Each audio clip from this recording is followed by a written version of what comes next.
Olá, graça e paz, tudo bem? Estamos aqui para a nossa terceira aula do terceiro módulo do curso Vivendo pela Graça. Na aula passada, terminamos falando sobre os reis de Israel, os dois primeiros reis. Falamos de Saul e falamos sobre Davi.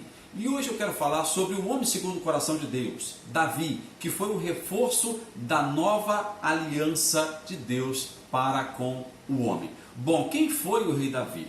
Segundo as Escrituras Sagradas, o rei Davi foi um rei segundo o coração de Deus. Atos capítulo 13, versículo 15 e 23. Vamos ver o que Paulo falou como um conhecedor da lei, como um conhecedor da história dos profetas, como um hebreu zeloso pela história do povo dele. Vamos ver o que ele falou a respeito de Davi. E depois da lição da lei dos profetas, lhe mandaram dizer os principais da sinagoga: homens e irmãos, se tendes alguma palavra de consolação para o povo, falai. E levantando-se Paulo, e pedindo silêncio com a mão, disse: homens israelitas, e os que temeis a Deus, ouvi. O Deus deste povo de Israel escolheu a nossos pais e exaltou o povo, sendo eles estrangeiros na terra do Egito, e com um braço poderoso os tirou dela, e suportou os seus costumes no deserto por espaço de quase 40 anos. E destruindo as 7 nações na terra de Canaã, deu-lhes por sorte a terra deles. E depois disto, por quase 450 anos, lhes deu juízes até o profeta Samuel. E depois pediram um rei, e Deus lhes deu por 40 anos a Saul, filho de Cis, homem da tribo de Benjamim. E quando este foi retirado, levantou-lhes como rei a Davi, ao qual também deu testemunho e disse: achei a Davi, filho de Jessé, homem conforme o meu coração, que executará toda a minha vontade. Da descendência deste, conforme a promessa, levantou Deus a Jesus para Salvador de Israel. Por que eu disse na aula passada que é interessante a gente conhecer a história dos profetas, conhecer a história dos reis, citar sobre isso para entendermos a graça? O apóstolo Paulo, ele era mestre na lei, mestre nas Escrituras Sagradas, e quando ele ia apresentar Jesus Cristo, falar da graça, da obra de Cristo, ele sempre lembrava da história do seu povo.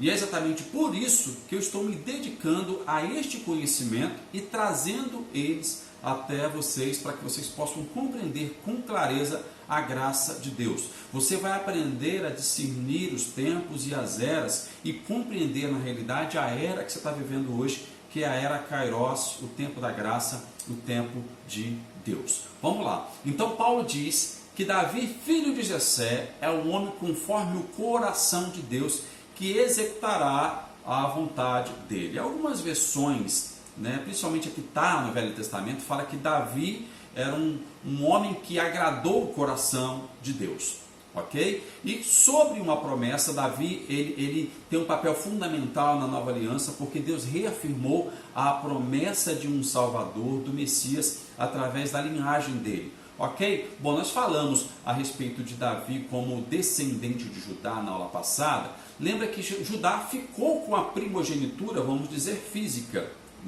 E os filhos de José com a espiritual. Mas você vê que agora Deus alinha a situação. Deus acaba alinhando a situação. Acabou a dinastia, se eu posso dizer dinastia sim, a respeito de Arão, porque de certa forma eles governavam uma nação, politicamente, religiosamente e também judicialmente. Então era como se fossem reis, ok? E só podia ser levitas e sacerdotes descendentes de Arão, ok? Ou descendentes de Levi, filho de Jacó. E a partir dos profetas e reis, isto muda. Veio Saul, primeiramente, que era da tribo de Benjamim, o filho caçula de Israel, de Jacó. E em seguida veio Davi, como descendente de Judá. Por direito de herança, Judá era o filho que tinha a garantia da primogenitura, porque os seus 2 irmãos não puderam assumir esse posto. Depois, na ocasião em que o profeta Samuel foi enviado à casa de Jessé para ungir o novo rei de Israel, esse caráter de Davi foi enfatizado. Quando Samuel ficou impressionado com a imponência de Eliabe, Deus o advertiu: o Senhor não vê como o homem vê. O homem vê o exterior, porém o Senhor vê o coração. 1 Samuel, capítulo 16, versículo 7. Bom, a verdade de que Davi era um homem segundo o coração de Deus, não quer dizer que Davi não tinha defeito, que Davi não pecava. Ao contrário disso, a Bíblia afirma a natureza pecaminosa de Davi. Ele próprio, em vários dos seus salmos, reconhece a miséria de seu pecado. Inclusive, um dos episódios mais marcantes na história de Davi é aquele em que ele é repreendido pelo profeta Natã por causa do seu grave pecado, envolvendo ali Urias e também Betseba, que está em 2 Samuel, capítulo 12. A história diz que Davi, quando viu Betseba tomando sol, tomando banho, se encantou com ela, pediu para que trouxesse ela aos aposentos, teve relações sexuais com ela, teve um caso com ela, se apaixonou por ela, porém ela era casada com um dos seus chefes de guarda, Urias, um cara muito fiel a ele. E aí ele manda matar Urias, mandando colocar Urias na frente de batalha de guerra para que ele morresse, para ficar com Betseba. Betseba foi mãe de Salomão, filho de Davi, que assumiu o trono dele após a sua morte. Aí você pode questionar, mas como Davi, um cara imperfeito e que cometeu um pecado tão grave, um dos pecados que ele cometeu, tão grave, pode ser considerado um homem segundo o coração de Deus? Vamos lá. Davi era um homem de muita fé e através da fé ele cria na bondade de Deus. Lembra nos princípios do reino de Deus, paz, justiça e alegria. Davi buscava viver isso todos os dias da sua vida. Ele compreendia os princípios do reino e ele tinha muita fé e ele cria na bondade de Deus para com a vida dele. O episódio em que ele enfrenta Golias, enquanto o exército de Israel, o exército de Saul estava morrendo de medo das afrontas de Golias, ele chega cheio de fé e coragem e diz: quem é incircunciso que está afrontando o Deus de Israel? Ele compreendia o propósito de Deus com o povo e ele levava isto muito a sério, ok? E pela sua fé ele derrotou Golias. Tanto que ele não quis de forma nenhuma ser agradado por homens. Quando Saul falou, coloca uma armadura nele, ele falou, não, eu não posso de armadura, eu tenho que ir com a minha fé, eu vou em nome do Senhor dos Exércitos. E ele foi e venceu. O coração dele era completamente voltado para a bondade de Deus. Ele cria na bondade de Deus em tudo aquilo que ele fazia. Ele era um homem de fé. No Salmo 51, nos ajuda a entender essa questão de Davi, de como alguém tão imperfeito poderia ser chamado um homem segundo o coração de Deus. Davi tinha consciência da realidade da natureza pecaminosa dele. Salmo 51, 3, 5. Eu conheço as minhas transgressões, e o meu pecado está sempre diante de mim. Eu nasci em iniquidade, e em pecado concebeu minha mãe. Ele sabia a posição dele, sabia o posicionamento e conhecia a natureza dele, e não era hipócrita em mascarar. Isso é sinceridade. Ele dependia de Deus, ele sabia da dependência que ele tinha de Deus. No versículo 4 do Salmo 51, ele não tinha problema em confessar os pecados dele para Deus. Pequei contra ti somente, e fiz o que é mal perante os teus olhos. Ele era muito sincero com Deus. Deus se agradava dessa sinceridade de Davi. O versículo 2 do Salmo 51. Davi demonstrava um genuíno arrependimento diante dos pecados que ele cometia. Ele não se conformava em ficar no erro, ele queria se acertar diante de Deus. Então ele clamava por misericórdia a Deus para que as suas transgressões fossem completamente apagadas. Ele clamava pela purificação divina. Lava-me completamente da minha iniquidade e purifica-me do meu pecado. Salmo 51, versículo 2. Davi também entendia que a sua comunhão com Deus dependia somente da graça divina e não da força da sua vontade. Ele sabia que o seu coração era enganoso. De que forma que Davi se posicionava diante de Deus, diante dos seus confrontos, diante das batalhas, diante das suas conquistas, ele sempre glorificava a Deus. E ele pedia sempre para Deus e colocou isso no Salmo 51, versículo 10. Cria em mim, ó Deus, um coração puro e renova dentro de mim um espírito inabalável. Outra coisa que Davi reconhecia era o poder de Deus na vida dele, o Espírito Santo. Ele valorizava isso. O que Saul não valorizou, ele valorizou, ok? Salmo 51, 11. Não me repulses da tua presença, nem retires de mim o teu espírito. Então, a preocupação de Davi não era perder o poder, a riqueza e a fama dele. Ele não estava preocupado com isso. A sua maior preocupação estava em se manter em comunhão com Deus. E ele sabia que para manter essa comunhão, essa amizade que ele tinha com Deus, era a permanência do Espírito Santo de Deus na vida dele. Antes do Espírito Santo vir sobre ele através da unção, o Espírito Santo vinha sobre a vida dos reis através da unção dos profetas, quando ele derramava o óleo representava o Espírito Santo. Quando Davi recebe essa unção, ele é revestido do poder de Deus e a partir daí ganha essa ousadia para governar a nação de Israel, a nação do povo de Deus. Então o objetivo de Davi com o Espírito Santo era se manter em comunhão com Deus. Davi se tornou o rei da graça, a sua dependência estava completamente no Espírito Santo de Deus. Então ser um homem segundo o coração de Deus não é resultado dos seus próprios méritos, mas de viver pela graça de Deus. Você pode ser um homem segundo o coração de Deus, desde que você acredite em Jesus Cristo como seu Senhor e na obra que Ele fez a favor da sua vida e no favor que Deus te deu através de Jesus Cristo. E esse favor também é chamado graça. Davi era um homem segundo o coração de Deus porque ele agia conforme a vontade de Deus. Ele cria e agia conforme a vontade de Deus. Bom, mas como nós vimos, Davi era um homem imperfeito. Ok? E aí a gente começa a definir uma coisa aqui. Dentro das nossas denominações, existem às vezes dois tipos de pessoas: os fanáticos e os devotos. Os fanáticos são aqueles que querem viver de acordo com seus méritos próprios. Eles querem fazer algo para Deus, para ter algo em troca de Deus. E existem os devotos que acreditam na bondade, na justiça, no amor de Deus, na alegria que Ele nos traz através da graça e vivem por ela, reconhecendo que ele é imperfeito, mas através do amor de Deus, ele tem esse favor sobre a vida dele. Então Davi, ele sabia que dependia da graça e do poder do Espírito Santo de Deus para que seu coração estivesse alinhado ao coração de Deus. Por isso que ele teve um reinado de sucesso. Teve uma família conturbada? Teve uma família conturbada, mas ele foi um homem sim segundo o coração de Deus por causa da fé e por crer na bondade de Deus. Na maioria das vezes, ser um homem segundo o coração de Deus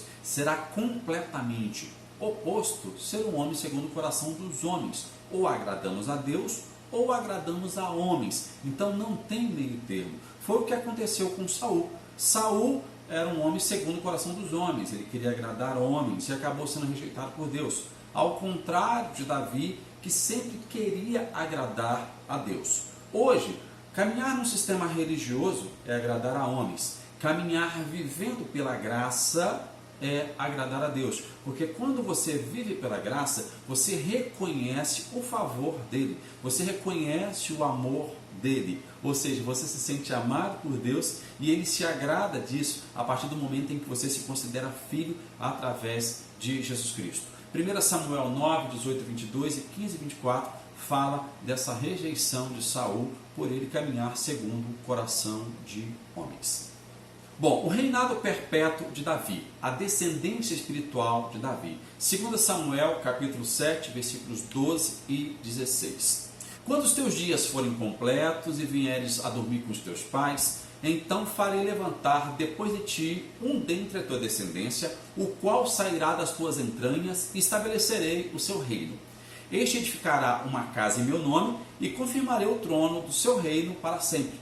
Eu lhe serei por pai, ele me será por filho, e se vier transgredir, castigá-lo-ei com vara de homens, e com açoites de filhos de homens. Mas a minha benignidade não se apartará dele, como a tirei de Saul, a quem tirei diante de ti. Porém, a tua casa e o teu reino serão firmados para sempre diante de ti, teu trono será firme para sempre. Deus estabelece uma aliança com Davi, ok? Uma aliança intermediária dentro da velha aliança. Davi, ele vivia pela lei, ele obedecia a lei de Moisés, mas agora Deus faz uma aliança com a descendência de Davi, ali realinhando a promessa de Abraão. Ele descendente de Judá, primogenitura, agora ele vai ter da raiz dele, da descendência dele, um que nascerá, que terá o domínio de um reino eterno. Estava falando de Salomão? Não estava falando de Salomão que assumiu o seu trono. Davi interpretou errado. 1 Crônicas 22, 6, 10. Davi pensou que fosse Salomão, o filho do templo. Então mandou chamar seu filho Salomão e lhe ordenou que construísse um templo para o Senhor, o Deus de Israel. Disse-lhe: meu filho, eu quis construir um templo em honra ao nome do Senhor, meu Deus, mas o Senhor me disse: você matou muitos homens nas batalhas que lutou, derramou muito sangue diante de mim, por isso não será você que construirá um templo em honra ao meu nome. Contudo, você terá um filho que será um homem de paz. Darei a ele descanso de seus inimigos de todas as terras vizinhas. Seu nome será Salomão, Shalom, hebraico. E darei paz e tranquilidade à casa de Israel durante o seu reinado. Ele construirá um templo em honra ao meu nome. Ele será meu filho, e eu serei seu pai, e eu estabelecerei o trono de seu reino sobre Israel para sempre. Por que Davi interpretou errado o que Deus falou com ele? Porque Deus não estava falando de Salomão. Deus estava falando de Jesus Cristo, do Rei Eterno. Você pode ver que dentre a profecia, do texto que nós lemos anteriormente, para o texto de Crônicas, Davi deu uma aumentada no texto aqui. Ok? Tanto que depois que ele ouviu essa profecia, ele botou o nome do filho de Shalomão, rei de paz, porque Deus disse que ele seria um homem de paz. Mas na realidade estava falando do príncipe da paz, que era o próprio Jesus Cristo. Então essa profecia, esse templo que Salomão construiu, Deus aceitou? Aceitou, mas não era o cumprimento dessa profecia. Deus na realidade não queria habitar em templo. Davi falou: poxa, eu moro numa casa de cedro, uma casa, um palácio bonito, eu preciso construir um palácio para Deus. Deus falou: olha, desde quando eu tirei o povo de Israel, construíram um tabernáculo, eu fiquei dentro desse tabernáculo. Eu nunca quis isso. Eu mantive a presença ali porque Moisés solicitou. Eu não quero habitar em casa nenhuma, eu não quero casa, porque na realidade Deus queria habitar dentro de nós. Hoje, na realidade, nós temos o cumprimento desse desejo de Deus, porque Ele habita dentro de nós, nós somos o templo do Espírito Santo. Então, o templo que esse filho, esse descendente de Davi construiria, hoje é a igreja, não a igreja parede, mas a igreja pessoas, em que hoje habita o Espírito Santo de Deus. Então, vamos lá, Salomão e o templo. Não se tratava de Salomão a profecia. Então, Salomão ordena a construção do templo. Os recursos vieram de todos os lados para a construção desse templo. O templo é inaugurado. A Arca da Aliança agora tem uma nova casa, né? Ela estava sem casa, então agora a Arca da Aliança tem o templo. O sacrifício, foi feito um sacrifício de proporções assim megalomaníacas, acho que o maior já realizado dentre todo o povo de Israel. Foi o maior sacrifício de todos. Então, Salomão, ele realmente fez um reinado de paz, justiça e alegria para o povo. Mas a profecia não se tratava de Salomão. A profecia do descendente de Davi se tratava de Jesus Cristo. Ok? Salomão morreu como todos os outros reis e tudo se passou. Jesus é a descendência de Davi. Todas as escrituras apontam para o filho de Davi, chamado Jesus Cristo. Então, a lei e os profetas surgiram para testemunhar e preparar o caminho de Cristo. Davi, um homem segundo o coração de Deus, realinhou a descendência de Abraão para cumprir a promessa do Eterno. Então não adianta você dizer: eu já li a Bíblia toda, já li a Bíblia 10 vezes, 5 vezes, uma vez que seja. Se você não tiver o discernimento dos tempos e as eras de Deus para a humanidade, você não vai entender o propósito dele. Está entendendo a importância de estarmos falando sobre tudo isso? De repente você está falando: poxa, estou no terceiro módulo, não chegamos ainda na graça. Calma, nós vamos chegar na graça. Mas você precisa passar por esse processo aqui para entender a grandiosidade da graça. Tony está repetindo direto isso, é porque eu tenho essa revelação para a minha vida hoje. E eu sei o quanto que eu valorizo essa graça maravilhosa, ok? Então a lei e os profetas, os reis de Israel, nos ajudam a separar os tempos e a compreender o tempo Kairos que nós estamos vivendo hoje. E qual é o tempo Kairos? O tempo da manifestação da graça de Deus. Até quando vai permanecer isso? Até o arrebatamento da igreja. Então o rei Davi, ele foi muito importante para esse processo, ele foi um reforço da nova aliança, uma aliança foi firmada com ele, de onde, através da sua linhagem, nasceria o Salvador, o Redentor, não só do povo de Israel, mas de toda a humanidade, chamado Jesus Cristo. Deus abençoe e até a próxima aula.